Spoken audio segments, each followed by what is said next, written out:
একবার বিবেকের মধ্যে উদয় হয়ে যায় এই গুনাহ করা ঠিক হয় নাই, মুনাফিকি করা উচিত হয় নাই, গীবত করা একদম হয় নাই, নামাজ না পড়া মোবাইল টিপসি কাজটা ভালো করি নাই, অনেক অন্যায় করেছি, করতে করতে 40 বছর চলে গেছে, কালকে যদি মারা যায় আল্লাহর দরবারে কি জবাব দিব?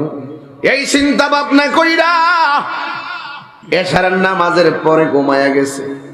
সব মানুষ ঘুমায় রয়েছে, কিন্তু তার রাত্রিবেলা ঘুম আসে না।